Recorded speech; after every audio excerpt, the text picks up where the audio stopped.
Hi, I'm Carl Azus, broadcasting from the CNN Center to viewers worldwide. We're happy to have you watching.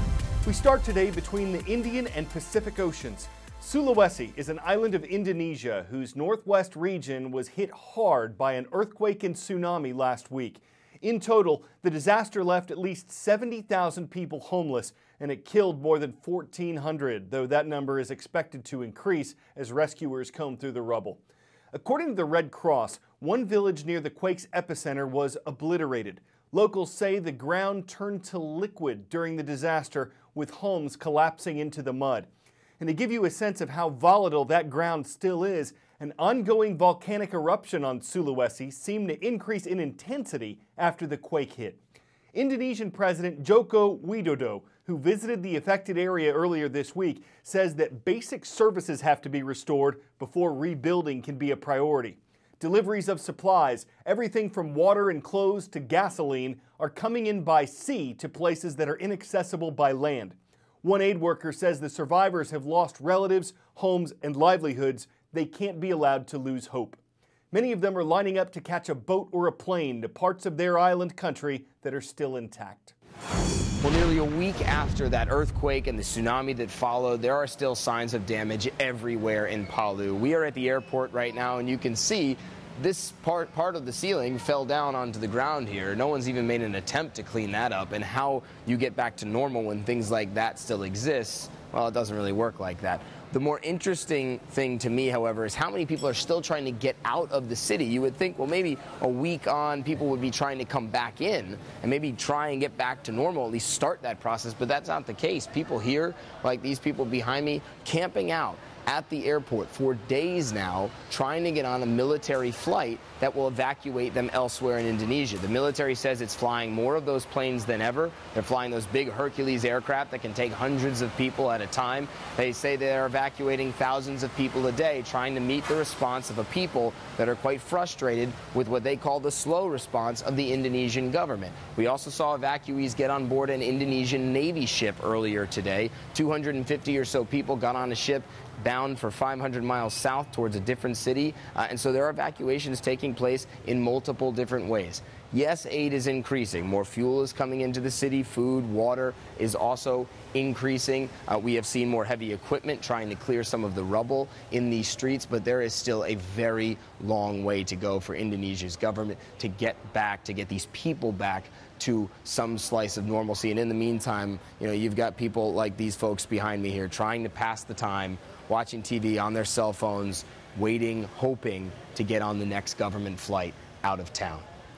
I'm Matt Rivers, CNN, at the Palu Airport, Indonesia. 10-second trivia. Which of these internet companies was founded first? Twitter, Instagram, Facebook, or YouTube?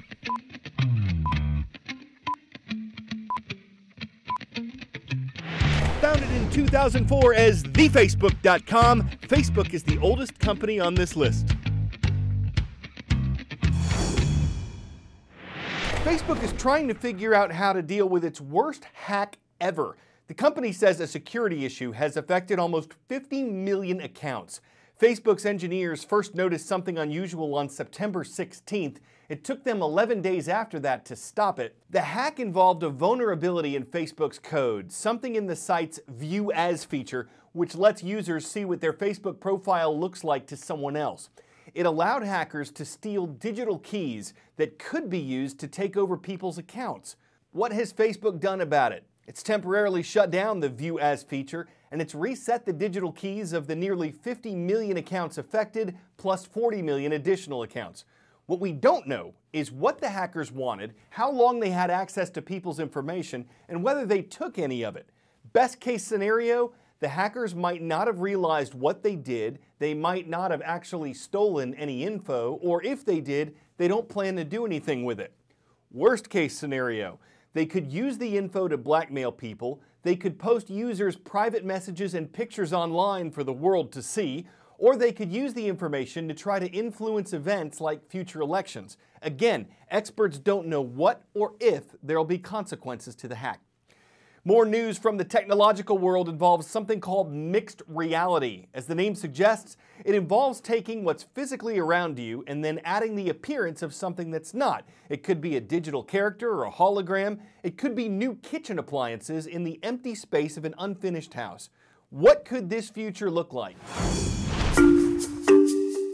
Inside the world's oldest working film studio, a new generation of digital characters, like this guy, are coming to life. I don't know who to relate to right now. I mean, you're looking great, I have to say. You're looking bulked up a fantastic. bit. Yeah, you've done the work. Who is this guy? This is a character called Grishnak. He is a bit of a digital no-hoper, basically. He was a piece of concept artwork that never made the grade. Actor Andy Serkis is a motion capture superstar, known for his roles in Lord of the Rings and Planet of the Apes. Do not come back. Now he and his team are creating custom creatures for a new medium, mixed reality. It's really the beginning of a whole new realm of storytelling. First came virtual reality, immersing you in a digital environment. Then augmented reality, like Pokemon Go, projecting digital objects onto the real world. In mixed reality, digital constructs like Grishnak anchor themselves in the real world. Okay, so now there's that character right there on the table. His feet are right there on the table. American startup Magic Leap is developing headsets that allow you to see the world in this mixed reality. This character is aware of the world, can interact with the world, but he's also, more importantly, aware of you, where you're looking, and he can interact with you. So right now the goggles are processing that I'm stepping back. That's all being calculated into what's happening? Absolutely. The little cameras inside there that are reading your eyes. Magic Leap, backed by billions from investors like Google, JP Morgan, and CNN parent company AT&T, envisions a future where instead of looking down at your phone, your mixed reality glasses, and one day a contact lens, will project tools like Google Maps on the road in front of you. How far away are we from that? From that version of what we're doing, that's on our roadmap. I mean, honestly... 10 years, 20 years? No, I think a step change of 2, 3, 5, 10 years. For now, virtual, augmented, and mixed reality headsets are still bulky and pricey. Magic Leaps cost more than $2,000 and took 8 years to develop. It's a big task. You know it's only going to get better. Giving Serkis plenty of time to let his imagination run wild. Put some energy into it. Bring up the fear in him. You're panicking. And you can say things, oh my God, I've got to get out of here.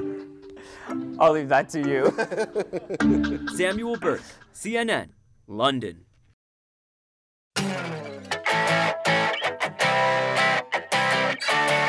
Researchers say they've made a new dino-scovery. From fossils unearthed in the eastern part of South Africa, they've put together a picture of a sauropod relative that's been given the name Ledumahadi mafubi. That translates to a giant thunderclap at dawn. And if that sounds like a lot, they believe this animal was a lot. The biggest creature on Earth when it roamed, twice the size of a modern-day elephant. Of course, to facilitate their research, they have to explore many sauropods' abilities. And make no bones about it, y'all, not everyone can velociraptor their mind around something that triceratops other species in size. It almost wrecks the imagination. I'm Carl Azus for CNN10. We're glad you Allosaurus today. Friday's Archaeopter awesome.